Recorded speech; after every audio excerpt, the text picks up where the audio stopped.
자, 여러분 안녕하십니까? 부동산공법 기본 강의 오늘이 제 9주차 강의를 시작합니다.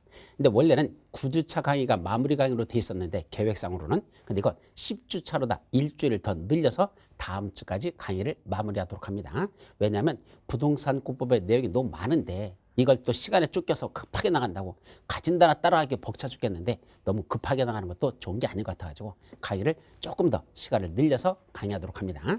자, 오늘 강의 들어가기 전에 강의 브리핑에 대해서 먼저 설명드립니다. 자, 오늘은 뭐죠? 실패란 넘어지는 것이 아니라 넘어진 자리에 머무는 것이다. 자, 실패라는 건 여러 형태로 나타납니다. 여기서 여러분들이 공부하면서도 실패라는 게 있을 수 있죠. 어떤 겁니까? 불합격, 비실패죠. 어떻게 보면 결론적으로는 어쨌든 열심히 했던 안 했던 결론적으로는 불합격이라는 걸 가져왔다면 결국은 실패한 겁니다. 그럼 그때 뭐가 실패다? 넘어지는 것이다? 이게 실패입니까? 불합격이 실패입니까? 아니란 얘기입니다. 넘어지는 것이 아니라 뭐가 실패란다? 넘어진 자리에 머무는 것이다. 자, 불합격해놓고는 뭐하죠? 자기 자신을 자책하거나 또는 세상을 원망하거나 그러면서 참, 저 사람은 붙었는데 나는 참 떨어졌네 하면서 술이나 마시고 있으면서 신세 타령만 하고 있단다. 그 제자리에 머물고 있는 거죠. 그 사람이 진짜 실패자입니다. 그러면 실패하지 않는 건 뭐 하는 것이다? 그 자리에 머무는 게 아니라 그걸 털고 일어설 줄 아는 거. 이것이 바로 성공에 관한 지름길이라는 뜻이죠. 따라서 시험에 불합격했다 했을 때는 두 가지로 나타납니다. 이것이 아닌 다른 방향을 찾아서 인생의 다른 방향을 찾아서 가는 방법이 있고 또 하나는 한 번 더 도전해보자라는 그런 재기의 그런 의욕을 불태우는 두 가지로 나타나겠죠. 그중에 다시 공부한다면 너무 시간 많이 잡아먹지 말고 초기부터 바로 시작하라. 한참 지나서 5월달 6월달 돼가지고 그래 다시 한번 해볼까? 그때는 또 실패할 가능성이 높다는 얘기입니다. 그래서 이왕 할 거라면 지금부터 마음 독하게 먹고 새로운 마음으로 처음처럼 늘 처음처럼 그런 마음으로 지금 새로 시작한다면 작년에 실패했던 걸 극복할 수 있는 하나의 계기가 될 수 있다라는 걸 말씀드리면서 자, 새로운 마음으로 여러분들 특히 재수하시는 분들 열심히 다시 한번 시작했으면 하는 걸 제 바람을 여기다 담아서 말씀드렸습니다. 자, 그럼 오늘 강의는 무슨 법을 나가죠? 바로 주택법. 그래서 주택법의 앞에 전반부를 중심적으로 살펴봅니다. 그럼 여러분들 교재 보시면 기본서는 461페이지를 보시면 되고 그 다음에 칠판에 보시면 이쪽에 전자칠판에 주택법 체계도 해가지고 요 내용들이 나오겠습니다. 자, 주택법 전체적으로 어떤 내용을 다루고 있을까? 그 내용을 살펴보도록 합니다. 자, 첫 번째 나오는 게 뭘까요? 자, 어느 법이든지 제일 먼저 나오는 게 뭔지 아십니까? 바로 용어정의들입니다. 여기에 나오는 용어들에 관해서 하나하나 정리한 것들이 그게 제일 먼저 나오고 이 주택법에 있는 용어정의는 반드시 시험 문제 한 문제 이상이 출제됩니다. 주택법이 7문제가 나는데 그중에 약 한 문제 내지 두 문제는 이 용어정의 쪽에서 출제된다는 거 그걸 명심하시고 정확하게 하나하나 다 정리를 해 두셔야 됩니다. 자, 주택법 본론 내용은 크게 보면 3개 파트로 나눠집니다. 첫 번째는 주택을 뭐하자? 건설하자. 주택을 건설하자. 자, 그럼 주택을 건설한다고 하면 조심하실 건 이 주택이라고 하는 건 하나의 뭐죠? 건축물입니다. 건축물은 여러 가지 종류가 있는데 그중에 하나가 뭐다? 주택이라는 얘기죠. 그럼 주택을 건설하는 것도 결국은 건축물을 건축하는 것과 같은 내용이죠. 그럼 건축물을 건축하려면 우리 건축법에서 뭐 받게 돼 있습니까? 건축 허가라는 걸 받아라 그랬습니다. 건축물 건축하려면 건축법상 건축 허가를 받아라. 그럼 이 주택도 하나의 건축물이니까 주택을 건설하려면 역시 뭐 받아야 돼? 역시 건축법상 건축 허가를 받아야 되겠죠. 근데 여기서는요. 이 말은 이 주택법에서는 이 주택의 건설은 그런 건축법에 있는 건축물의 건축하고는 조금 차이가 있게 이때 말하는 주택이라는 건 조금 짓는 게 아니고 주택을 많이 지을 때 다시 말하면 일정 규모 이상의 주택을 건설할 때 그때 무슨 법이 적용된다? 바로 주택법이 적용된다는 걸 조심하시기 바랍니다. 다시 말하면 단독주택을 짓는데 원칙적으로 30호 이상을 짓는다? 공동주택을 짓는데 원칙적으로 30세대 이상을 지으려고 한다? 그러면 그렇게 많이 지으려고 할 때는 건축법상 건축 허가를 받고 짓는 게 아니고 바로 주택법상 여기 나오는 사업계획 승인이라는 걸 받고 건축하도록 이렇게 되어 있습니다. 따라서 많은 주택을 지을 때는 뭘 받아야 된다? 주택법상 사업계획 승인 받으면 그때 건축물 건축에 관한 건축법상의 건축허가는 받은 것으로 본다. 잃어버렸습니다. 따라서 많이 주택을 지을 때는 주택법상 사업계획 승인만 받으면 되지 따로 건축허가는 받을 필요가 없습니다. 그거 당연히 받은 거로 본다. 이렇게 돼 있죠. 그럼 그 미만 되는 조금만 주택을 지을 때는 그때는 건축법으로 나와서 그때는 건축법상 건축 허가를 받고 지으면 된다라는 걸 먼저 정리하도록 합니다. 따라서 여기는 일정 규모 이상 되는 많은 주택을 지을 때 그거와 관련된 게 바로 주택의 건설과 관련된 내용이다 라는 걸 먼저 정리하시죠. 그럼 주택을 건설하자. 그럼 누가 건설하지? 주택을 건설하는 주체가 있어야 되는데 그걸 여기서는 뭐라 부른다? 사업주체라는 말을 씁니다. 사업주체라는 말 쓰죠. 이때 사업주체라고 하는 건 다른 법에서는 다 뭐랬죠? 사업시행자라는 말을 썼었죠. 그래서 도시개발 사업 시행자, 그 다음에 정비사업 시행자, 그래서 시행자라는 말, 도시군 계획 시설사업 시행자, 이런 시행자라는 말을 쓰는데 우리 주택법에서는 시행자라는 표현보다는 일단은 사업주체라는 표현을 쓴다는 거. 그래놓고 이 사업주체는 크게 둘로 나눠져요. 등록사업자와 비등록사업자. 즉 일정 규모 이상 되는 주택을 건설하려면 또는 대지를 조성하려면 네 마음대로 하는 게 아니라 일단 국토교통부 장관에게 등록을 하고 그런 주택을 건설한 자, 이 자들을 등록사업자. 근데 국가나 지방자치단체나 한국토지대공사, 지방공사 이런 끝발이 있는 자들은 따로 등록하지 않고도 그런 주택을 건설할 수 있는 사업주체가 됩니다. 이런 걸 비등록사업자라고 표현하죠. 따라서 사업주체는 둘로 나눠서 등록사업자와 비등록사업자로 구분된다. 이때 비등록사업자 중에서 제일 중요한 게 바로 누구더냐? 주택조합이라는 게 있습니다. 그래서 주택조합에 관한 내용이 바로 이 사업주체에서 나오겠죠. 그럼 사업주체가 정해지면 그 사업주체가 할 일이 무엇이다? 사업을 시행하기 위한 구체적인 계획을 수립합니다. 이때 사업을 시행하기 위한 구체적인 계획을 뭐라 한다? 사업을 시행하기 위한 계획을 수립한다. 바로 사업계획이라고 표현하죠. 이걸 가지고 뭐 받으러 간다? 승인을 받으러 갑니다. 이걸 사업계획 승인을 받는다라고 되죠. 따라서 건축법에서는 건축 허가 받는다라고 되어 있지만 주택법에서는 사업계획 승인을 받는다라고 하죠. 그럼 이제 사업주체가 사업계획을 수립해가지고 사업계획 승인을 받았습니다. 그럼 뭐 하면 되죠? 사업계획 승인 받은 대로 사업에 들어가면 되죠. 주택을 건설하거나 대지를 조성하는 사업을 시행하면 됩니다. 근데 잠깐 그런 사업을 시행하기 전에 사업 시행에 필요한 몇 가지 조치들이 있습니다. 그런 사업 시행에 필요한 몇 가지 조치들이 쭉 나오겠죠. 그런 조치를 먼저 해놓고 본격적인 사업으로 들어가기 위해서 뭘 한다? 착공신고를 합니다. 공사계획을 신고하는 거야. 나 지금부터 이렇게 주택을 건설하겠소, 대지를 조성하겠소 라고 착공신고를 하죠. 그럼 공사하는 걸 뭐죠? 시공. 어떻게 할 것인지. 그거 제대로 하는지 감독하는 거 감리. 시공 및 감리라는 절차를 거쳐서 공사가 다 끝나면 제대로 공사했는지 여기서는 뭐 받는다? 사용 검사라는 걸 받습니다. 그럼 건축법에서는 건축 허가 받고 건축물 다 지으면 그때 뭐 받는다 그랬죠? 건축법에서는 사용 승인이라는 걸 받습니다. 그래서 건축법에서는 사용 승인을 받는다고 주택법에서는 사용 검사를 받는다. 용어가 좀 달라요. 그렇게 결국 공사가 다 끝나면 제대로 했는지 확인하는 절차로서 사용 승인, 사용 검사를 받는다. 그러면 이때 주택법에서는 사용 검사를 받는다라고 해야 되죠. 그러면 사용 검사 받았으면 이제 뭐 하면 되죠? 검사 받은 대로 이제 그 검사가 끝났으니까 이상 없으니까 그다음부터는 그 주택을 건설한 대로 사용하면 되는 것이고 입주가 시작돼가지고 사용하면 된다는 얘기입니다. 자, 그런데 이런 주택을 건설하는데 소요되는 막대한 자금들, 조금 짓는 게 아니라 그랬잖아. 많이 짓는다고 그랬잖아. 그럼 막대한 자금이 들어가죠. 그런 자금을 어떻게 조달할 것이냐. 바로 주택자금에 관한 내용이 마지막으로 살펴봅니다. 그중에 특히 시험 문제에서 잘 나는 거 바로 주택상환사채라는 게 있는데 이런 주택상환사채에 관해서 여러분들이 정리를 해 두셔야 되겠죠. 자, 여기까지가 주택의 건설에 관련된 파트들. 자, 이제 주택의 건설합니다. 그럼 뭐 해야 되죠? 공급을 해야 되죠. 여기 주택의 공급이라는 표현을 썼는데 이 공급은 크게 보면 두 가지입니다. 첫째는 분양이라는 개념도 공급 속에 들어있고 또 하나는 임대라는 개념도 들어있습니다. 즉 아파트 같은 걸 지어가지고 그걸 일반인들한테 분양한다? 특별한 사람한테 분양한다? 그건 분양이라는 뜻이 되는 것이고 그게 분양하는 게 아니라 빌려줘가지고 세를 받거나 그러겠다? 그건 임대라고 하죠. 이때 분양과 임대를 합쳐서 공급이란 용어를 쓴다는 거 이렇게 정리하시고 그럼 주택을 공급하는 걸 어떻게 하자는 얘기야? 제대로 하자는 얘기입니다. 왜냐하면 이 주택이라는 게 우리나라에서는 주거 기능만 수행하는 게 아니라는 데 문제가 있죠. 주거 기능보다도 더 중요시 여기는 게 뭐다? 투자 기능입니다. 이 집을 사면 돈 될까? 이거부터 생각하지. 이 집을 사고 들어가면 내가 얼마나 편안하고 안락하게 살 수 있을까? 이거는 두 번째 문제인 게 우리나라 가장 큰 주택의 문제점입니다. 결국 주택이 내가 기거하기 위한 공간으로서 쓰는 것보다는 투자 가치로서의 가치가 있느냐? 이걸 먼저 생각한다는 게 이게 문제죠. 그러다 보니까 주택에 대해서는 이제까지 어떻게 왔다?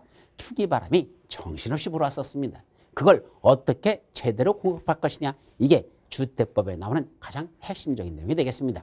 그중에 첫 번째, 분양가 상한제 적용주택. 너무 분양가 비싸게 받지 말라는 얘기입니다. 왜냐하면 수요보다도 공급이 훨씬 더 많으면 괜찮아요. 다시 말하면 살려고 하는 사람보다도 짓는 게 많으면은 그때는 경쟁률도 별로 치열하지 않으니까 가격도 그렇게 비싸질 필요도 없습니다. 근데 우리나라는 뭐죠? 괜찮은 장소란다. 그러면 청약 경쟁률 뭐 200대 1 뭐 이런 식으로 막 올라가 버리면, 그런 데는 어차피 분양하는 회사 입장에서는 뭐 하면 되죠? 가격 올려도 상관없습니다. 올려도 사람들이 뭐 한다? 그 비싼 가격을 그냥 살려고 들어온다는 얘기입니다. 그러다 보니까 주변의 집값도 다 끌어올리는 그런 부작용이 일어나고 있죠. 이걸 막기 위해서 이 지역에서는 너무 분양가 비싸게 받지 말라. 일정 가격 이하로만 분양하라. 이게 바로 분양가 상한제 적용주택을 한다. 그럼 어느 지역에서 어떤 식으로 분양가 상한제가 적용되는지 그 관련된 내용들이 나오겠죠. 그것이 첫 번째. 자, 두 번째, 공급질서 교란행위 금지라는 말이 나왔죠. 이게 무슨 말일까? 자, 주택을 공급받는 바로 여러분들이 또 문제되죠. 여러분들은 주거 기능보다도 더 중요시하는 게 뭐다? 투자 기능. 좋게 말해서 투자 기능이지 사실은 투기 기능이죠. 그죠? 어떻게 하면 또 한탕 튀겨서 또 돈 버는 방법 없을까? 물론 국가가 정책을 잘못 펴가지고 곧담시로 되는 경우도 있지만, 여러분들도 어디 분양받으면 돈이 될까? 그 쌍심 지키고 찾으러 다니잖아. 그죠? 그러다 보니까 이게 투기 기능화되는 경우도 있다는 얘기입니다. 그럼 이걸 막기 위해서 여러분들이 주택을 공급받을 수 있는 지위나 또는 증서 같은 게 있다면, 이런 주택을 공급받을 수 있는 각종 지위나 증서를 함부로 타인에게 양도, 양수, 알선 또는 광고해서는 아니 된다. 예, 투기 목적으로 그런 짓 하지 말라. 이게 바로 공급질서 교란행위 금지와 관련된 내용들입니다. 자, 세 번째는 주택을 공급받는 자만 그런 투기 목적으로 활동하는 게 문제되는 게 아니고, 누구도 문제가 된다? 공급하는 자, 바로 사업 주체도 문제가 됩니다. 자기들이 지어가지고 뭐 해야 되죠? 그걸 주택을 공급하는 자기들이 그 짓고 있는 대지 또는 건설되고 있는 주택, 이걸 뭐 한단다? 담보를 해가지고 은행에서 대출을 받았습니다. 그럼 그 돈을 이 공사 현장에다 쓰는 게 아니고 다른 데다 투자해가지고 썼다가 만약에 그 투자 회수금이 들어오지 못하면, 다시 말하면 딴 데 투자했다가 망해버리면 결국 여기에는 뭐가 설정돼 있다? 은행에서 대출 받으면 이 땅이나 건축물에다 뭘 설정? 저당권이 설정되겠죠. 근데 우리나라는 문제가 뭐죠? 선분양을 한다는 데 문제가 있습니다. 다시 말하면 여러분들이 아직 완공도 되지 않은 주택에 대해서 미리 계약을 하고 거기다 계약금 내고 1차 중도금, 2차 중도금, 3차 중도금 내다가 마지막에 가서 잔금을 처리하면 그때 여러분들에게 소유권 이전 등기를 해준다. 그러다 보니까 지금 처음에 계약하는 단계에서는 그 토지나 또는 건축물이 여러분께 아니라는 데 문제가 있습니다. 그건 누구 거로 돼 있다? 아직은 사업주체 거로 돼 있죠. 근데 사업주체 거로 된 데다가 여러분들이 계약금을 집어넣고 거기다 중도금을 집어넣는다는 얘기입니다. 그럼 나중에 마지막 잔금을 치러야 비로소 그때 여러분들 앞으로 소유권 이전 등기라는 걸 해주게 됐습니다. 결국 소유권 이전 등기가 돼서 소유권을 확보하기 전까지는 누구 거로 돼 있다? 사업 주체 거로 그 토지나 건축물이 되어 있다는데 문제가 있는 겁니다. 그런데 그 사업 주체들이 그걸 가지고 뭐 했다? 은행에서 대출 받아가지고 지들이 딴 데 썼답니다. 사실은 그 명의만 사업 주체 거로 되는 거지, 이미 여러분들이 뭘 내고 있었기 때문에, 계약금 중도금을 미리 내고 있었기 때문에 마지막은 여러분들에게 소유권 이전 등기가 돼야 될 그 물건을 가지고 사업 주체가 장난질 치는 거죠. 그 대출 받아가지고 딴 데 썼거나 다른 사람 먼저 거기 전세 살도록 했던다, 아니면 다른 건설에다가 그걸 팔아버렸다. 이런 싸가지 없는 짓을 이 사업 주체가 해서는 된다 안 된다? 안 된다. 이게 바로 사업 주체가 그 여러분들이 분양받은 대지 또는 건축물에 대해서 저당권 같은 걸 함부로 설정하는 걸 해서는 된다 안 된다? 안 된다. 저당권 설정 등을 함부로 하지 못하게 제한하자. 이것이 바로 사업 주체들을 규제하는 이러한 법적 근거가 되겠습니다. 자, 네 번째로서는 투기 과열 지구라는 걸 지정합니다. 투기의 과열 지구. 투기가 과열되는 지구다. 따라서 투기를 잠재우는 조치가 필요하겠죠. 그래서 이쪽은 주택가격 상승률이 물가 상승률보다 현저히 높단다. 그러면 값이, 주택값이 물가보다도 월등하게 뛰고 있다면 그게 투기로 오는 거죠. 그런 적은 투기 과열 지구로 정해놓고 그 안에서는 일정 기간 동안 전매 행위를 제한합니다. 너는 샀으면 일정 기간 팔지 말라는 얘기죠. 우리가 투기라는 개념이 결국은 어떻게 하는 게 투기죠? 단타성 전매가 투기입니다. 사가지고 조금 기간 지나서 가격 올라버리면 그걸 되팔아버리는 거. 그게 투기죠. 10년 이상 갖고 있단다. 그건 투기가 아니에요. 그건 뭐라 하죠? 투자죠. 투자. 짧은 기간 내에 치고 빠지기, 이걸 투기로 보자는 얘기입니다. 따라서 만약 투기를 잠재우는 방법은 뭐다? 지금은 집값이 오르는 게 확실해. 그러나 이게 앞으로 3년, 5년, 10년 후에도 이렇게 오를까? 그건 모르잖아요. 따라서 일정 기간 동안 너 샀으면 되팔지 말라 그래버리면 3년 동안 되팔지 말라? 3년 후에 집값이 오를까 떨어질까? 그거 알으면 그게 인간입니까? 신의 경지에 도달한 거죠. 그러니까 그러지는 못하겠죠. 그래서 일정 기간 동안 전매를 제한함으로써 투기 세력이 들어오는 걸 막을 수 있는 이런 지역이 바로 투기 과열지구를 지정하는 겁니다. 자, 다섯 번째로서는 조정 대상 지역이라는 것도 작년에 새로 하나 더 추가했습니다. 이때 조정이라는 건 뭘 조정하는 거냐? 바로 여기에 대한 주택에 대해서 투기 바람이 부는 적은 그거는 과열지구라고 지정하고, 여기는 아예 주택에 대한 거래가 실종해버려서 도대체 값이 똥값이 되고 있는 그런 지역도 있습니다. 그런 지역은 위축 지역이라는 걸 지정합니다. 이와 같이 조정 대상 지역은 과열 지역과 위축 지역 두 군데로 나눠놓고 각각의 과열 지역에서는 어떤 식으로 규제할 것이고 위축 지역은 어떻게 하면 이걸 활성화시킬 거냐, 이런 것들에 대한 내용들이 들어가는 지역, 이게 조정 대상 지역이 되겠습니다. 자, 마지막으로 일정 기간 동안 점행위를 제한하자. 자, 투기를 잠재할 수 있는 방법은 가장 좋은 게 뭐다? 예, 일정 기간 동안 점행위 제한하는 게 제일 좋습니다. 왜냐하면 장차 3년 또는 5년 또는 10년을 내다본다는 게 이게 쉬운 게 아니거든요. 지금 집값이 오르는 걸 추세를 봤더니 이거 적어도 6개월은 지속될 것 같다? 이 정도는 웬만하면 좀 이 부동산 시장에 대한 흐름을 아는 사람들은 그 정도는 파악할 수 있습니다. 제일 문제되는 게 뭐죠? 주택의 공급이 하루 이틀에 이루어지는 게 아니라는 데 문제가 있기 때문이죠. 다시 말하면 집값이 오른다. 그러면 뭐가 가면 돼? 집값이 오를 때는 공급을 늘리면 됩니다. 집을 늘려주면 되죠. 근데 집이 늘어난다는 게 하루 이틀이 되는 게 아니잖아요. 이번에도 지금 집값을 잡기 위해서 제3 신도시를 만들어서 제3기 신도시를 수도권에다 만들겠다고 지금 정책에 나왔습니다. 그래서 그거로다가 투기 바람 좀 잠재우자 그러는데 그것도 한도는 있습니다. 왜냐하면 3기 신도시를 만든다고 지금 장소는 나와 있지만 거기 있는 거 토지를 갖다 수용해야 되죠. 거기 다시 또 기반 시설 설치해야 되죠. 거기다 분양해서 아파트 지어야 되죠. 아무리 빨라도 5년 정도라는 시간이 걸린다는 데 문제가 있습니다. 그래서 지금은 투기 심리를 잠재우기 위해서 3기 신도시 건설하겠다는 걸 발표했지만 실질적으로 그 도시가 만들어지려면 아무리 빨리 해도 지금부터 5년 후가 된다는 것, 이게 문제입니다. 다시 말하면 이 주택의 공급은 하루 이틀에 이루어지는 게 아니기 때문에 지금 주택의 공급이 부족해가지고 수요는 많은데 살 사람은 많은데 그 주택을 짓는 게 부족하다면 일정 기간 동안은 집값이 오른다는 건 누구든지 예측할 수 있는, 조금만 전문가라면 그걸 예측할 수 있다라 이 소리입니다. 따라서 그것들 일정 기간 동안 전매를 금지시켜버리면 과연 몇 년이 지나고 나서도 이렇게 값이 계속 오를 것이냐? 이거는 아무도 예측할 수 없기 때문에 일부러 일정 기간 동안 전매를 제한함으로써 그런 투기 바람을 잠재우자라는 거, 이것도 아주 중요한 녀석, 시험 문제 잘 출제해야 됩니다. 자, 그리고 마지막으로서는 뭐 하자? 리모델링을 하자. 그래서 주택을 새로 짓는 것도 중요하지만 기존에 있던 주택이 너무 노화되어 있단다. 그래서 거기서 그걸 다시 뭐 하자? 리모델링 하자라는 리모델링과 관련된 내용들, 이렇게 크게 세 가지가 바로 주택법에 나오는 큰 흐름이고, 그 맨 앞에는 뭐가 나온다? 용어정의와 관련된 게 나온다 그랬었습니다. 그래서 제일 먼저 우리 주택법에서 나오는 용어정의에 대해서 쭉 나와 있는데 이거는 우리 다시 본론 내용으로 들어가면서 하나씩 살펴보도록 합니다. 자, 이제 여러분들 교재로 넘어갈까요? 교재 몇 페이지냐면 464페이지부터 하나씩 살펴보도록 합니다. 몇 페이지? 464페이지.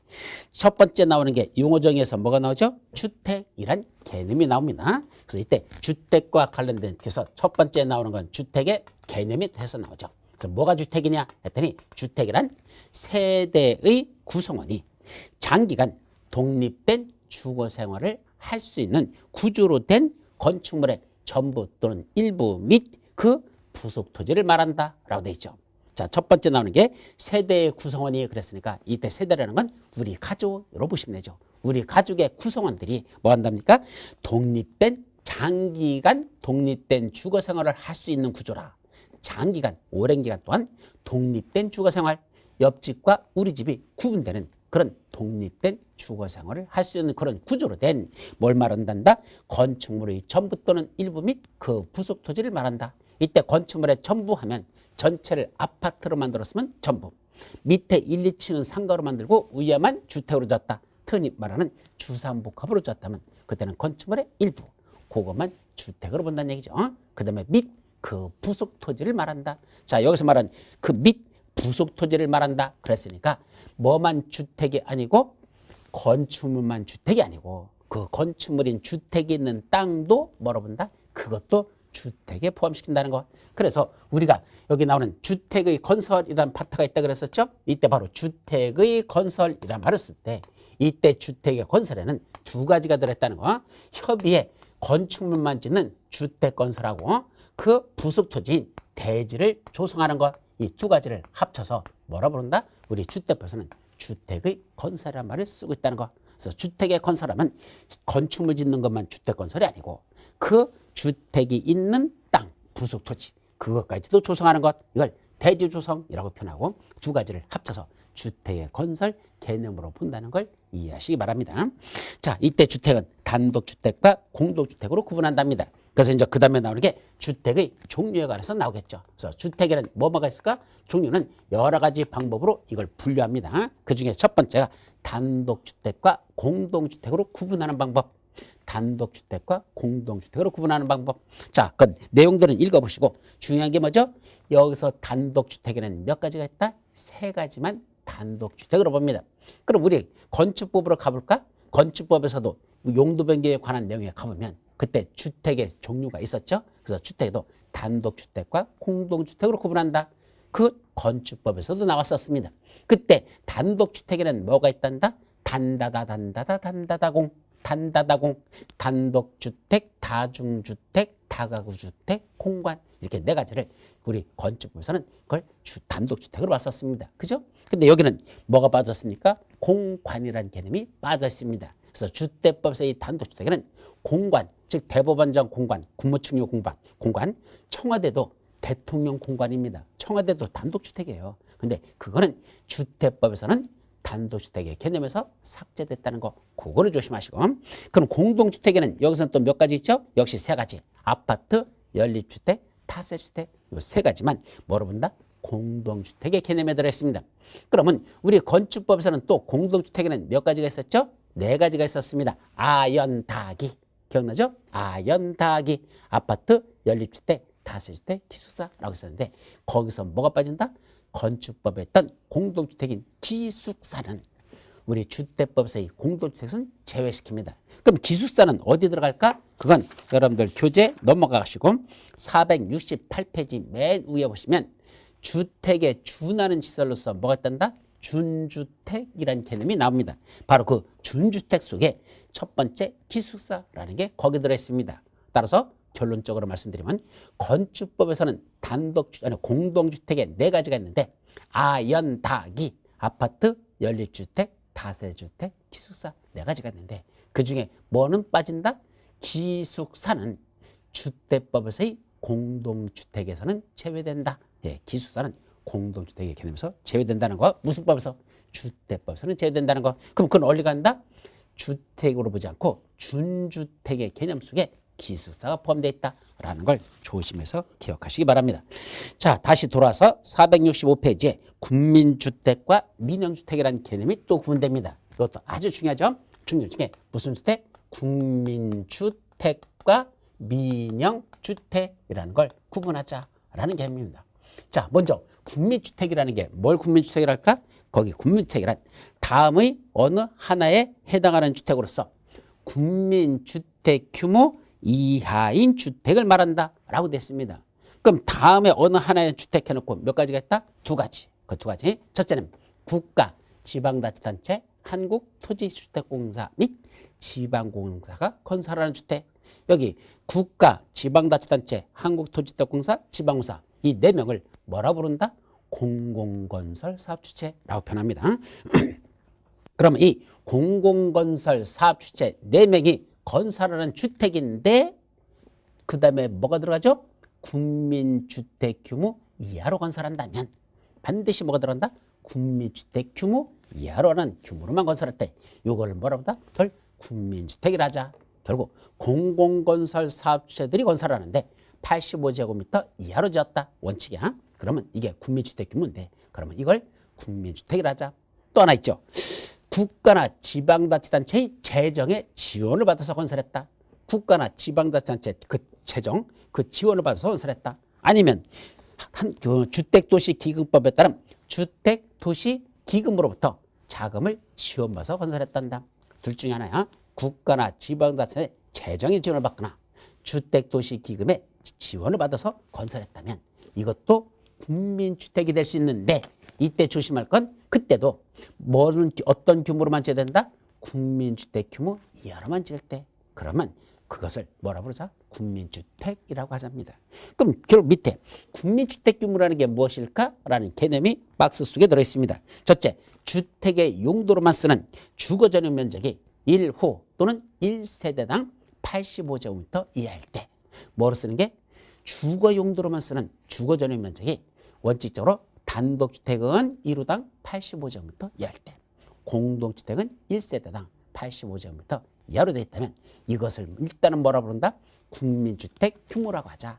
이걸 정확하게 말하면 원래 60제곱미터 이하 되면 이걸 뭐라 부른다냐? 60제곱미터 이하 되는 걸 소형주택이라고 합니다. 근데 85제곱미터 이하 되면 이걸 중소형주택이라고 하죠. 그럼 85를 초과버리면 흔히 우리가 실무에서는 대형주택의 개념으로 들어갑니다. 따라서 중소형 주택으로 짓는다. 이게 국민주택 규모로 보는 게 원칙이라는 얘기입니다. 근데 원칙은 호당 또는 세대당 85제곱미터 이하인데 예외적으로 일정한 지역에서는 85까지가 아니라 100제곱미터 이하 될 때 주거 전용 면적 100제곱미터 이하 되더라도 여기까지는 국민주택 규모로 보겠다는 지역이 있습니다. 그런 지역이 어디일까라고 해서 거기 괄호 속에 들어있죠. 그때 뭐로 되어 있죠? 수도권 전비계획법에 따른 수도권을 제외한 도시지역이 아닌 읍 또는 면지역에서는 얼마까지 허용한다? 100제곱미터 이하까지 허용한답니다. 자, 이건 일단 우리 여기 한번 그림을 한번 보면서 설명드리도록 합니다. 자, 이거 잘 보세요. 원래는 국민주택 규모라는 게 얼마를 말한단다? 주거 전용 면적 85제곱미터 이하 되면 이것이 국민주택 규모로 봅니다. 그런데 예외적으로 100제곱미터 이하인데도 이것도 뭐로 본다? 국민주택 규모로 보는 경우가 있죠. 어디랍니까? 수도권을 제외한 도시지역이 아닌 읍 또는 면지역 그랬습니다. 첫째, 그럼 수도권 하면 수도권은 어디를 말한다 그랬죠? 서울, 인천, 경기. 이걸 수도권이랍니다. 그럼 서울이나 인천이나 경기도 안에서는 이 수도권 안에서는 주거 전용 면적 얼마란다? 묻지도 말고 따지도 말고 85제곱미터 이하만 국민주택 규모가 됩니다. 여기는 100제곱미터짜리는 절대 있을 수 없습니다. 그래서 수도권 내에서는 무조건 85제곱미터 이하만 국민주택 규모로 본다. 자, 그러면 수도권을 제외한 도시지역이 아닌 그랬습니다. 그럼 수도권을 벗어난 나머지 지역 중에서 용도지역상 도시지역이라고 되어 있는 거. 그럼 우리가 도시지역, 관리지역, 농림지역, 자연환경 보전지역 이렇게 나눠지죠. 그중에 관리지역이나 농림지역이나 자연환경 보전지역이 아닌 그냥 도시지역이라는 용도지역이라면 그 지역 안에서도 묻지도 말고 따지도 말고 거기는 무조건 85제곱미터 이하만 국민주택 규모로 봅니다. 그러면 수도권하고 수도권을 제한 나머지 지역 중에 도시지역하고 되는 데는 무조건 85고 그러면 어디가 100제곱미터냐? 수도권을 제외한 도시지역이 아닌 무슨 지역들? 읍자나 면자 들어가는 지역들. 그럼 이때 읍, 면은 무슨 지역에 들어있는 겁니까? 도시지역을 빼버리니까 수도권도 빠지고 도시지역도 뺀 나머지 관리지역, 농림지역, 자연환경 보전지역. 그러면 저 강원도 같은데 농림지역, 그 관리지역, 농림지역, 자연환경 보전지역에 무슨 자로 다 행정구역이 됐단다? 예, 읍자하고 면자 들어가는 행정구역들. 그 읍자나 면자 들어가는 행정구역 안에서는 100제곱미터가 아니라 85제곱미터가 아니라 그 안에서는 얼마란다? 바로 100제곱미터 이하 되는 걸 이걸 국민주택 규모라고 부른다. 정확하게 구분하시기 바랍니다. 자, 여기까지가 국민주택 규모에 대한 개념. 자, 그런데 국민주택 규모를 계산할 때 조금 더 깊이 들어가 그 박스 속에 보면 1. 단독주택의 경우라고 되어 있죠. 단독주택일 때는 그 바닥 면적에서 지하실 면적은 빼버립니다. 다만 지하실을 뭐로 쓴다면 거실 용도로 쓴다면 그건 역시 주거 전용 면적에 계산하지만 거실 용도가 아니라면 그건 제외된다. 자, 그 다음에 본 건축물과 분리된 창고나 차고 및 화장실의 면적도 뭡니까? 그것도 제외한 비율입니다. 따라서 뭐로 쓴다? 본 건축물과 분리되는 창고나 차고나 화장실 면적들. 그러니까 본 주택에서 벗어나 있는 부속 건축물을 쓰는 거죠. 부속 건축물로 떨어져 있는 우리 그런 창고나 차고나 화장실 같은 걸 쓴다면 요거는 주거 전용 면적에서 제외시켜 줍니다. 근데 중요한 건 2번. 공동주택에서의 주거 전용 면적은 뭘 갖고 따진다? 외벽의 중심선 갖고 따지는 게 아니라 외벽의 내부선 갖고 따진다는 걸 조심하시기 바랍니다. 자, 우리 벽 두께가 있다 그랬죠? 그때 저 바깥쪽에 있는 걸 뭐라 부른다? 외부선. 외벽의 외부선. 그 외벽 두께의 가운데를 가로지는 건 외벽의 중심선. 바로 외벽에 우리 현재 눈앞에 보이는 이 안에 있는 벽.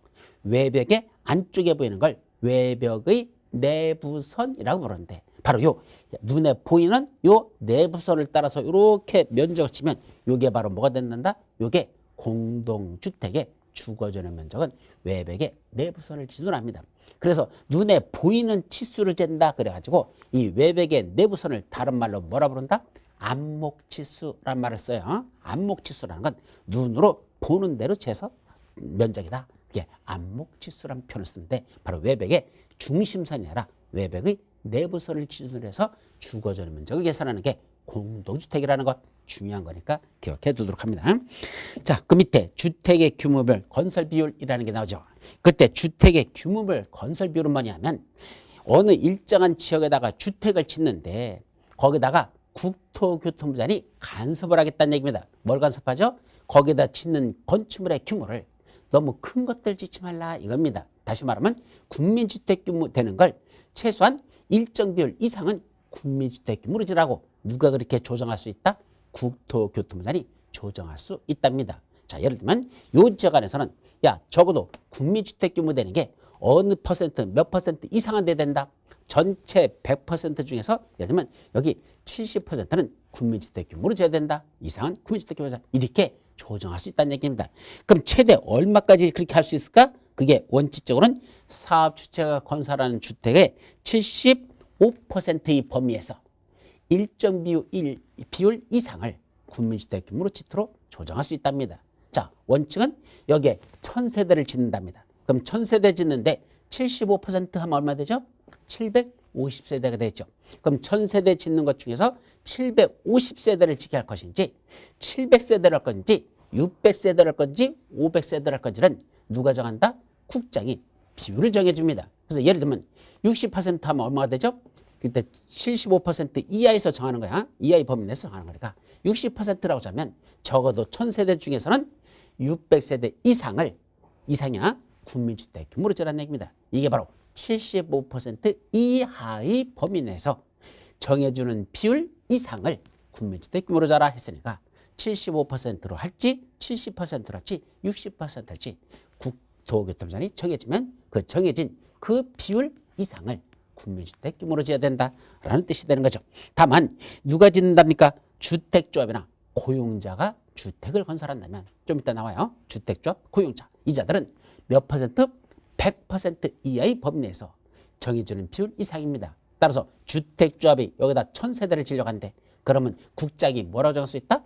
100% 이하라고 했으니까 100으로 정해도 됩니다. 100이라는 얘기는 1000세대 전부 다 국민주택 규모로 자라 이렇게 할 수도 있다는 얘기고 100% 이하에서 정하라 그랬으니까 90%로 정해지면 야 주택조합 너는 여기다 1000세대 중에서 적어도 900세대 이상은 국민주택 규모로 자라 이렇게 할 수 있다는 얘기죠. 만약에 80%라고 정해지면 80%가 800세대 이상을 국민주택 규모로 자라 이렇게 주택조합하고 고용자한테는 100% 이하의 범위 내에서 정해주는 비율 이상을 국민주택 규모로 건설하도록 하게 할 수 있다. 거기까지만 기억합니다. 자, 맨 밑에 민영주택이란 하고 됐죠. 뭐랍니까? 국민주택을 제외한 주택을 말한답니다. 자, 이건 마지막 요 그림을 간단히 보도록 하죠. 자, 민영주택이 뭐냐 그랬더니 국민주택을 제외한대요. 그럼 현재 우리 주택의 개념은 어떻게 나눌까? 크게 보면 민영주택과 국민주택, 국민주택과 민영주택을 합쳐서 전체 주택으로 보자는 얘기입니다. 그래서 이렇게 나눠놓고 주택은 전부인데 그중에 여기 아까 국민주택이라는 개념이 있었죠. 그래서 국민주택이란 두 가지가 있었죠. 하나는 공공건설 사업체인 국가, 지방자치단체, 한국토지대공사, 지방공사가 건설하는 주택 중에서 국민주택 규모 이하로질 때 그게 바로 국민주택이 됐었고 또는 국가나 지방자체의 재정이나 또는 주택도시기금으로부터 자금을 지원받아 건설되거나 개량되는 주택 중에서 국민주택 규모 이하로 짓는다면 그게 바로 국민주택이라 했었죠. 그럼 그거 이외에는 나머지는 다 뭐가 된다? 나머지는 전부 다 민영주택입니다. 따라서 민영주택이란 국민주택 외에 국민주택을 빼고 나면 나머지는 다 뭐가 된다? 그것이 민영주택이 된단다. 개념 정리를 이렇게 기억해 두시면 됩니다. 여기까지가 바로 저기 국민주택과 민영주택과 관련된 아주 중요한 개념이야. 잘 이해하시기 바랍니다. 다음 페이지 도시형 생활주택이라는 개념이 나옵니다. 이때 도시형 생활주택이 되기 위해서는 첫째, 도시형 생활주택은 세 가지 요건을 먼저 갖춰라. 첫째는 300세대 미만으로 먼저 해야 됩니다. 500세대를 짓는 도시형 생활주택은 존재하지 않습니다. 아무리 많아져도 299세대까지만 허용됩니다. 따라서 300세대 이하가 아니라 300세대 미만이 그랬으니까 299까지만 가능하죠. 두 번째, 국민주택 규모로 건설하랍니다. 따라서 원칙적으로는 85제곱미터 이하로 해야 되고 수도권을 제외한 도시적이 아닌 읍 또는 면적에서는 100제곱미터 이하까지 가능하다 그랬죠. 바로 얘는 국민주택 규모 이하로 먼저 해야 되고 세 번째, 도시지역이란 용도지역에서만 건설해야 됩니다. 따라서 도시형 생활주택은 관리지역이나 농림지역이나 자연환경 보전지역에는 도시형 생활주택을 지을 수 없다라는 것도 기억해 두도록 합니다. 그래서 300세대 미만으로만 지을 것, 국민주택 규모로 지을 것, 도시지역이란 용도지역에서만 건설할 것, 이런 세 가지 요건을 갖춘 몇 가지가 있다? 세 가지를 도시형 생활주택이랍니다. 첫째, 원룸형 주택, 두 번째, 단지형 연립주택, 세 번째, 단지형 다세대주택. 이렇게 원룸형 주택, 단지형 연립, 단지형 다세대 이 세 가지만 도시형 생활주택이라고 부릅니다. 그중에 첫 번째, 도시형 생활주택 중에 첫 번째인 원룸형 주택이란 어떤 요건을 갖춰야 된다? 아까 있던 위의 세 조건은 반드시 갖춰야 돼. 300세대 미만으로 지어야 되고 국민주택 규모로만 지어야 되고 도시지역만 건설하는데 더하여 원룸형 주택이 되어서는 첫 번째, 주거전용 면적이 50제곱미터 이하로만 지어야 됩니다. 원래는 국민주택 규모니까 원칙은 얼마죠? 85제곱미터 이하까지 지을 수 있잖아. 그런데 원룸형 주택은 85 이하까지도 허용하지 않고 그걸 다시 더 강화 적용해서 얼마까지만 한단다? 50제곱미터 이하로만 지어야 되지 85 이하로는 지을 수 없다라는 게 첫 번째 조건이고, 두 번째, 독립된 주거가 가능하도록, 세대별로 독립된 주거가 가능하도록 너희들 집과 우리 집이 구분해서 살려면 뭔다? 욕실하고 부엌을 갖춰야 됩니다. 그래서 각각 욕실 따로따로 되고 부엌이랑 또 따로 갖춰야 이게 독립된 주거가 가능해지겠죠. 세 번째, 욕실하고 보일러실을 제외한 나머지는 뭐가 된다? 하나의 공간이 되도록 구성한다. 그게 원룸이라는 개념이 하나의 공간이라는죠. 그럼 뭐는 하나의 공간이 아니다? 욕실하고 보일러실은 막아도 괜찮다는 얘기입니다. 즉 하나의 공간이라는 건 벽이 없이 탁 터 있는 공간으로 쓰라는 얘기입니다. 이게 원룸이라는 개념이죠. 이게 원룸이잖아. 근데 뭐는 막아도 좋다? 첫째, 욕실은 막아야 되죠. 아무리 같이 살고 있는 사람이 부부나 친척관계를 하더라도 홀딱 벗고 씻고 있는 걸 그냥 본다는 건 좀 그렇잖아요. 당연히 욕실은 하나의 공간에서 별도의 공간에서 막아도 괜찮다. 또 막아도 되는 게 뭐죠? 보일러실. 왜? 보일러에서 가스 같은 거 나오잖아. 그게 노출돼 버리면 여기 있는 사람들 다 죽을 수 있습니다. 저번에 또 저기 사고 났었잖아요. 그러다 보니까 이런 보일러실은 별도의 공간으로 막아서 별도의 시설을 만들고 그 욕실하고 보일러실을 빼고 나면 나머지는 뭐가 된다? 하나의 공간. 그게 원룸으로 하라 이 소리입니다. 근데 30제곱미터 이상부터는, 자, 원룸형 주택은 50제곱미터 이하라 그랬잖아. 그러니까 30제곱미터 이상이라는 얘기는 주거전용 면적 30 이상부터 50 이하 그 사이에서는 하나의 공간으로 하지 않고 두 개의 공간으로 구성할 수 있다. 이걸 뭐라 부른다? 투룸으로 할 수 있더라 이겁니다.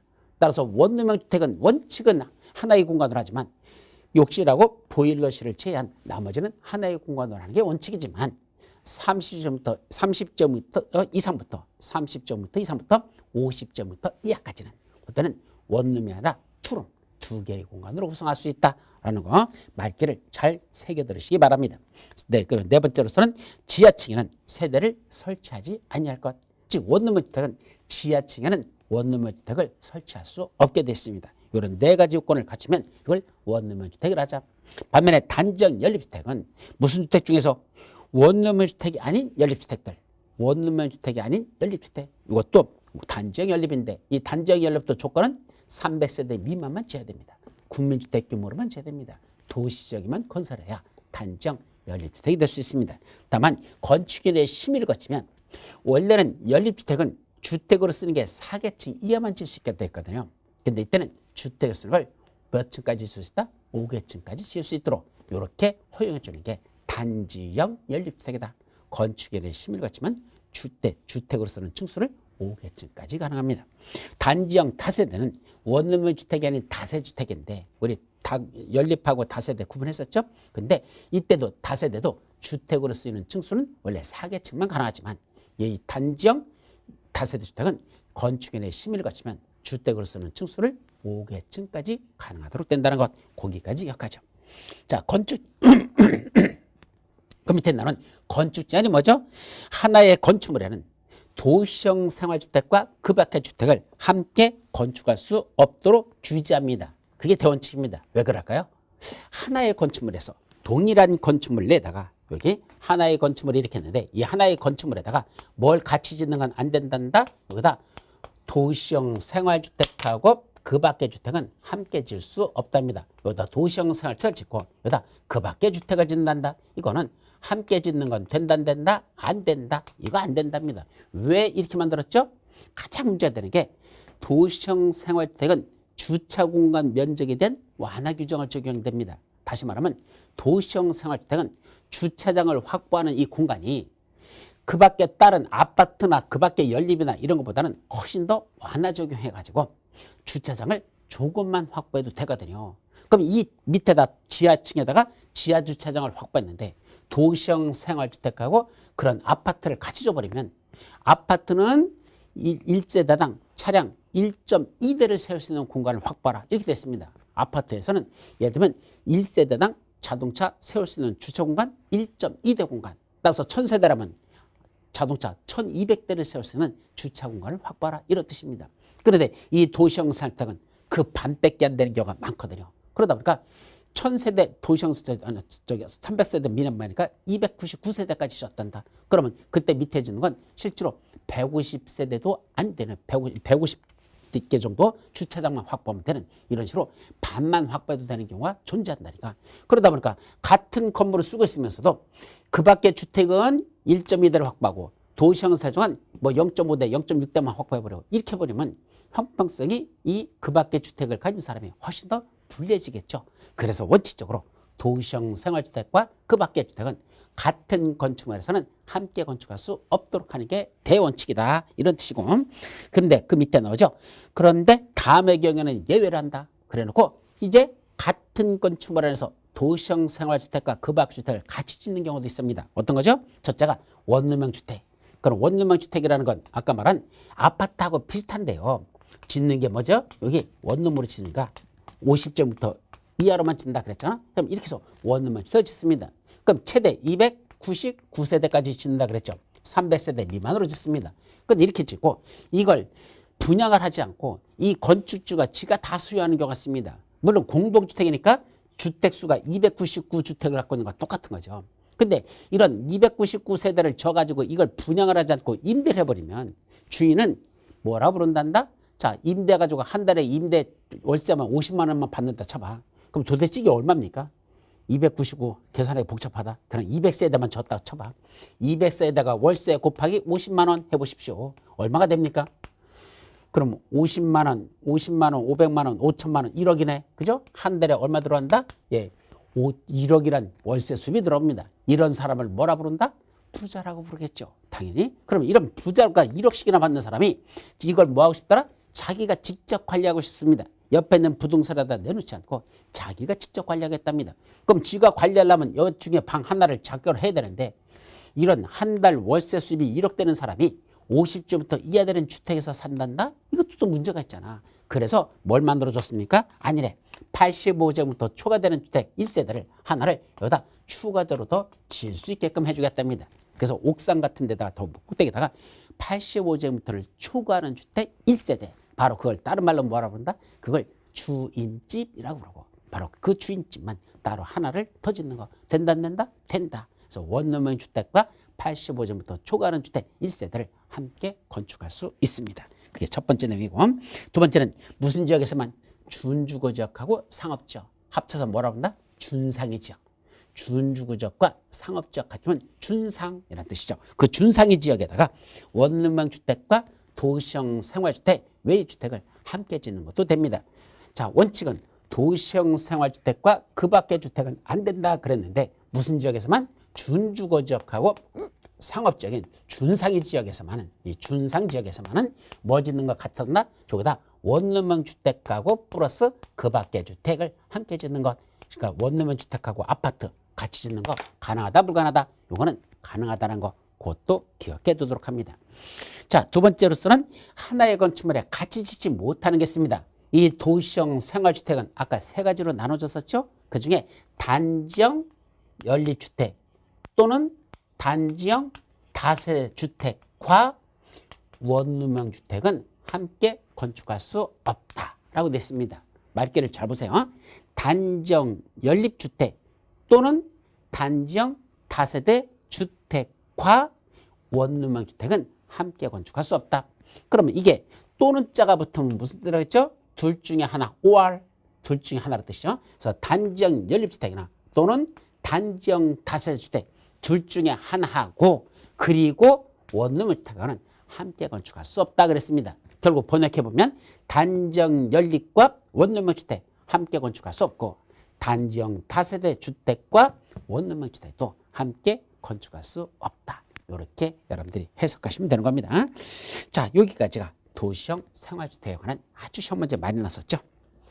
자, 여섯 번째, 세대 구분형 공동주택이라는 개념이 나옵니다. 그럼 먼저 세대 구분형 공동주택은 어떻게 짓는 게 세대 구분형 공동주택일까? 자, 넘어가 보시면 첫째, 하나의 주택단지 안에다가 몇 동을 지었습니까? 하나, 둘, 셋, 넷, 다섯, 여섯 개 동을 짓습니다. 그럼 총 한 개 동마다 우리 100세대가 있다고 가정해보죠. 그럼 한 개 동에 100세대가 있다면 6개 동이 있으니까 몇 세대를 지었죠? 600세대를 지을 겁니다. 근데 그 중에 몇 개 동? 600세대의 3분의 1인 200세대. 600세대 전체 3분의 1인 요 200세대 두 개 동만은, 이 두 개 동만은 어떻게 지을 수 있답니까? 자, 요 안에 한 개 세대만 끄집어내보죠. 그랬더니 요 하나의 세대를, 가운데를 뭐 한다? 세대를 구분해버렸습니다. 즉, 하나의 세대가 아니라 두 개 세대로 구분해놓고 각각을 뭐로 본단다? 구분 소유는 할 수 없습니다. 여기 구분 소유 못한다는 게 무슨 말이죠? 구분해가지고 나머지 이쪽을 뭐 한다는 거예요? 매매는 된다 안 된다? 안 된다는 뜻이죠. 매매는 안 된다. 구분 소유권을 갖는다는 건 팔 수 있다는 얘기니까 매매가 안 된다는 얘기입니다. 그럼 못한다. 그럼 뭐는 되죠?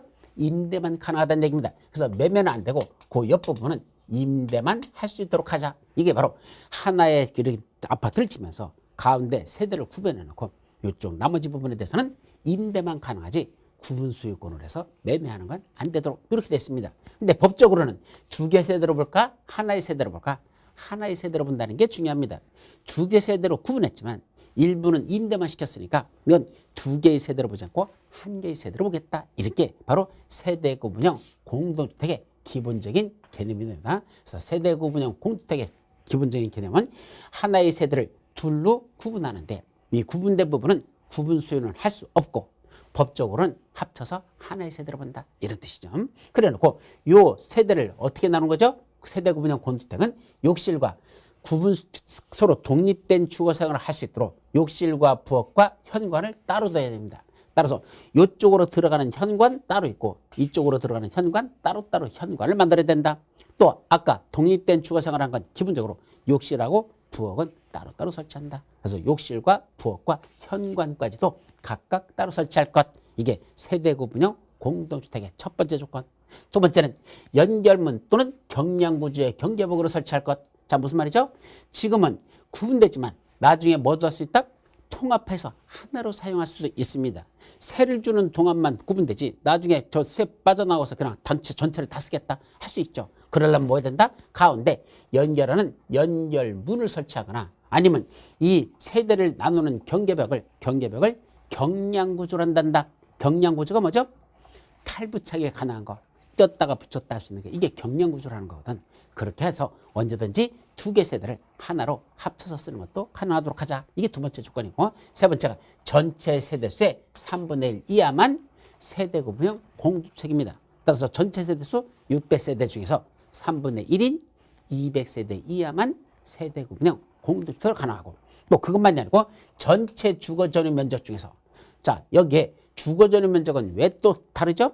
같은 아파트 단지를 하더라도 각 동별로 주거 전용 면적이 똑같지 않습니다. 여기는 17평짜리, 이쪽에는 24평짜리, 여기는 30평짜리, 저기는 64평짜리. 이게 하나의 주택 단지 안에 같이 지을 수도 있죠. 따라서 동마다 똑같은 주거 전용 면적이 아니라 동마다 주거 전용 면적이 다르게 나올 수 있습니다. 따라서 전체 주거 전용 면적 중에서 요거 세대 구분형 공동주택이 차지하는 주거 전용 면적도 얼마까지만 돼야 된다? 전체 주거 전용 면적 합계의 3분의 1 이하만 돼야 되지 3분의 1을 초과해서는 아니 된다라고 됐습니다.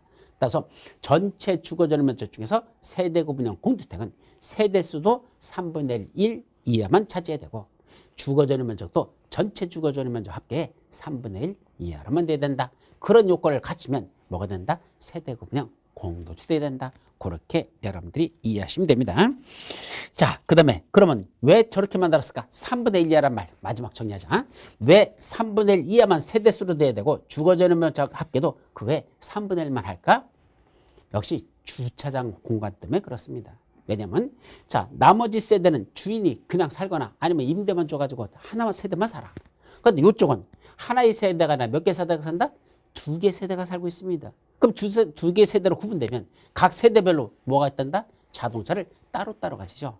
물론 하나의 세대가 자동차를 2대 세대 갖는 경우도 지금은 많아졌지만 어쨌든 하나의 세대는 자동차가 삐켜야 보통 한 대 정도가 일반적이지만 이렇게 2개 세대로 나눠지면 실질적으로는 차량이 2대가 필요하다는 얘기입니다. 그래서 그냥 일반적인 아파트 건축하도록 해버리면 주차장이 상당히 심각한 문제가 발생할 수 있죠. 그래서 세대 구분형 공주택은 너무 많이 있지 말라. 그 같은 주택단지 안에서도 세대수 전체 3분의 1 이하만 세대 구분형 공주택이 돼야 되고 주거 전용 면적 합계 3분의 1만 세대 구분형 공동주택이 차지하도록 함으로써 주차 공간이 부족해지는 걸 너무 방치하지 않도록 하기 위한 법적 조치라는 것 그렇게 이해하시면 됩니다. 거기까지. 자, 그 다음에 7번 임대주택부터 뭐 토지 임대부 분양주택, 에너지 절약형 친환경 주택, 건강 친화형 주택, 장수명 주택 뭐 다 나오는데 그건 별로 중요한 개념 아니니까 그냥 넘어가죠. 다음 페이지에 준주택이란 개념까지만 봅니다. 아까 준주택이란 주택입니까? 아닙니까? 아니죠. 준주택이니까 주택에 준한다 그랬어요. 이게 주택은 아닙니다. 따라서 주택 외의 건축물과 그 부속 토지로서 예, 주택은 아니야. 주택 외의 건축물과 그 부속 토지로서 그런데 뭐로 쓴답니까? 주거시설로 이용이 가능한 시설 이렇게 됐죠. 그럼 주거시설로서 이용이 가능하다. 한마디로 말하면 주택은 아닌데 주택식으로 쓸 수 있다. 주거시설로서 이용이 가능하다. 그러면 이걸 뭐라 부른다? 준주택이라 이렇게 말합니다. 그래놓고 이런 준주택에는 몇 가지가 있다? 4가지가 있답니다. 뭐뭐 있죠? 여기 기숙사, 다중생활시설, 오피스텔, 노인, 복지주택 이렇게 4가지가 있습니다. 이 중에 기숙사, 뭐 여러분들이 잘 아니까 기숙사. 근데 이거 다중생활시설이라는 건 전번 설명했는데 이게 옛날에는 뭐라고 부르던 거라 그러죠? 옛날에는 그게 여러분들 저 가난한 사람들이 이렇게 서서 조그만 원룸으로 이렇게 쪼개져서 사는 거 바로 고시원이라고 했었죠. 바로 옛날에 고시원이라고 부르던 게 지금은 다중생활시설한 용어로 바뀌어버렸습니다. 그래서 고시원 해버리면 고시 공부하는 사람들이 들어있는 게 고시원인데 사실은 그것보다는 저기 그냥 조그만 뭐 2평 내지 3평 되는 방 안에다 이렇게 사람들이 들어가서 기가도록 이렇게 되다 보니까 이게 좀 가난한 사람들이 사는 그런 임시주택 개념을 쓰다 보니까 그걸 고시원이라고 부르기에는 좀 그렇다. 그래서 다중생활시설이라는 용어로 바뀐 겁니다. 그 다음에 오피스텔 이것도 주택이 아닌 준주택에 들어가는 걸로 돼 있고 마지막 노인복지주택. 예, 노인복지주택은요 어르신들만 60 넘는 분들만 원래 분양받을 수 있어. 근데 문제는 분양받고선 다시 다른 사람한테 전매할 때는요 전매 제한이 없기 때문에 30대한테 팔아도 상관없습니다. 분양받을 때만 어르신이 받는 거지 나중에 대파는 건 전혀 문제되지 않는다는 얘기입니다. 근데 문제는 이 노인복지주택이 생긴 건 아파트같이 똑같이 생겼습니다.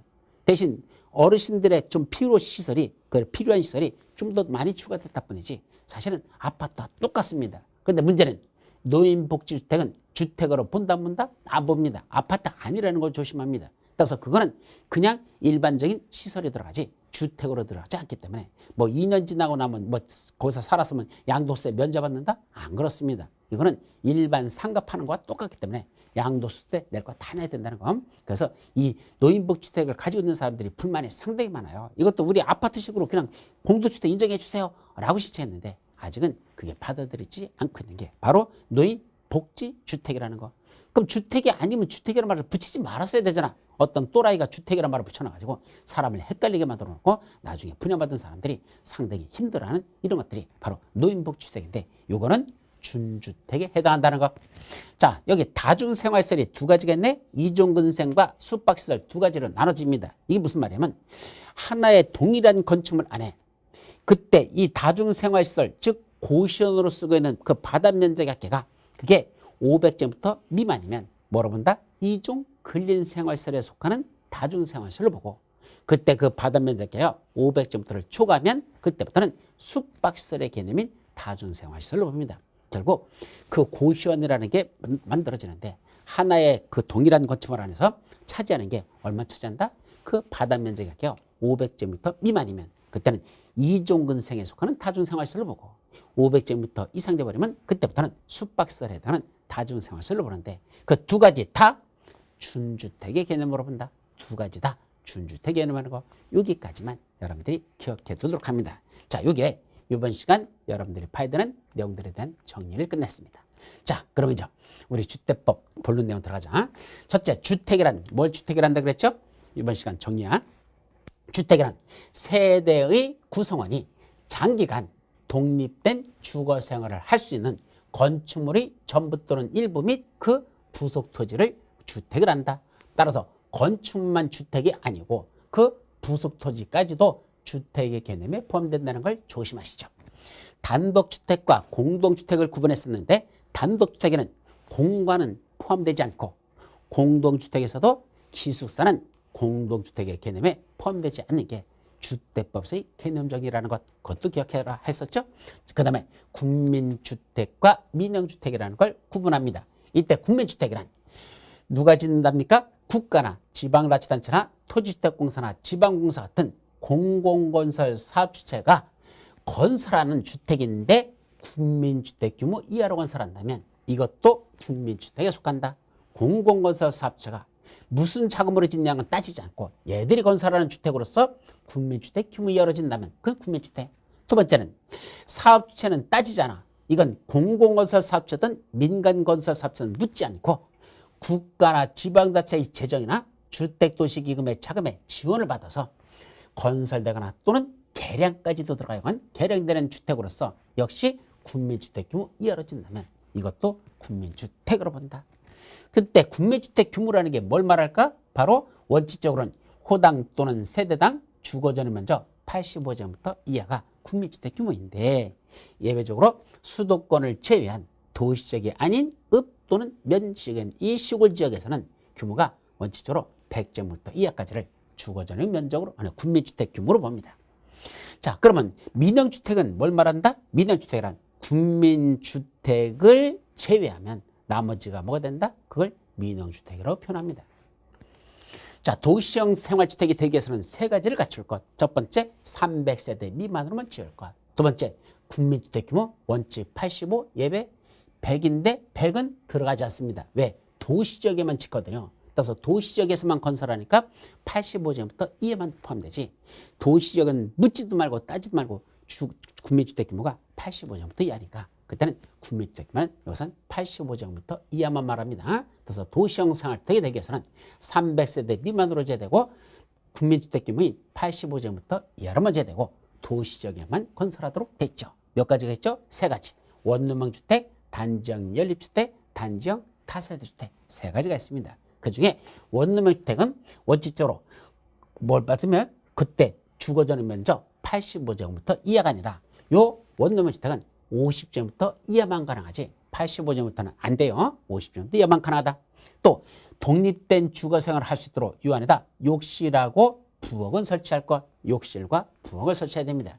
또 욕실하고 보일러실을 제외한 나머지 부분은 하나의 공간이 되도록 즉 원룸이 되도록 해야 되는데 다만 30제곱미터 이상 되면 원룸이 아니라 두 개의 공간으로 구성할 수 있습니다. 지하층에는 세대를 설치해서는 아니 됩니다. 자, 이것을 도시형 생활주택을 하자. 근데 이 도시형 생활주택하고 다른 건축물하고 하나의 건축물에서는 다른 용도로 쓰는 거하고는 같이 지을 수 없는 게 원칙입니다. 뭐하고? 도시형 생활주택과 그 밖의 주택은 함께 건축할 수 없다. 요 동일한 하나의 건축물 내다가 도시형 생활주택하고 그 밖의 주택은 원칙적으로 함께 짓지 말라는 얘기입니다. 다만 예외적으로 가능한 거 원룸형 주택에다가 도시형 생활주택 중에 원룸형 주택과 거기다 주거전용 면적 85제곱미터 초과하는 주택 1세대 한마디로 주인집을 함께 짓는 건 가능하고요. 또 준상위 지역, 준주거지역과 상업지역에서 원룸형 주택과 도시형 생활주택 외의 주택을 함께 건축하는 건 그건 가능하다. 또 하나의 건축물에다 뭐는 같이 짓지 못한다? 단정 연립주택 또는 단정 다세대 주택과 원룸형 주택도 함께 건축할 수 없습니다. 뭐하고 안 된다? 단정 연립 또는 단정 다세대 주택과 뭐하고 원룸형 주택은 함께 건축할 수 없다. 이것을 건축 제한이라고 표현하죠. 자, 세대 구분형 공주택이란 어떤 게 세대 구분이죠? 하나의 세대를 둘 이상으로 이렇게 구분했는데 이 구분된 부분은 구분 소유를 할 수 없고 그러나 법적으로는 두 세대로 보지 않고 하나의 세대로 보는 걸 세대 구분형 공동주택. 자, 세대 구분형 공동주택이 되기 위해서는 욕실과 부엌과 현관을 각각 갖춰야 됩니다. 욕실, 부엌, 현관. 욕실, 부엌, 현관. 따로따로 갖출 것. 또 이때 하나로 통합하여 사용할 수 있도록 가운데다가 연결문을 설치하거나 또는 이 경계벽을 경량구조의 경계벽으로 설치해서 통폐합할 수 있습니다. 또 이때 세대 구분형 공주택은 전체 세대수의 3분의 1 이하만 차지해야 되고 전체 주거전용 면적 합계의 3분의 1 이하만 세대 구분형 공동주택으로 건축할 수 있습니다. 자, 준주택이란 주택 외의 건축물과 그 부속 토지인데 뭐로 쓴답니까? 주거시설로서 이용이 가능하면 이건 준주택인데 몇 가지가 있다? 네 가지가 있다. 뭐뭐 있다? 기숙사, 다중생활시설, 오피스텔, 노인복주택. 이때 다중생활시설은 이종근생으로 쓰는 500제곱미터 이하되는 다중생활시설이나 500제곱미터 이상 되는 숙박시설로 용도로 쓰는 다중생활시설 둘 다 준주택의 개념에 들어갑니다. 그때 암기하는 방법은 여기 뭐라고 되어 있죠? 기다오노 이렇게 하세요. 기다오노 무슨 말입니까? 기숙사, 다중생활시설, 오피스텔, 노인복주택. 이걸 뭐라죠? 기어 다니는 오노 새끼 이렇게 오라고 그랬어요. 기어 다니는 오노. 안톤 오노라고 했었죠. 자, 설명해 줘보면 김동성이라는 선수가 그때 미국에서 올림픽 나가가지고 금메달 딱 땄는데 뒤에 따라오던 안톤 오노가 헐리우드 액션을 써가지고 그 새끼가 김동성이가 뭐 밀었다나 어떻게 했다나 액션을 써가지고 김동성이를 탈락시키고 자기가 금메달을 거둔 적이 있었습니다. 나중에 비디오 판독 결과 김동성이는 앞장서서 열심히 잘 가고 있는데 뒤에 가던 지가 헐리우드 액션 써서 그래서 트릭을 써가지고 결국은 금메달을 땀으로써 그 안톤 오노에 대한 욕이 엄청나게 많이 나왔었죠. 그래서 그때부터 안톤 오노가 욕 먹고 나서 뭐가 됐다? 기어다니는 오노가 돼버렸다. 예, 기어다니는 안톤 오노. 그렇게 정리하시면 됩니다. 자, 여기까지가 이번 첫 번째 시간 여러분들이 공부한 내용이 되겠습니다. 나머지는 이어서 다음 시간에 나가도록 하죠.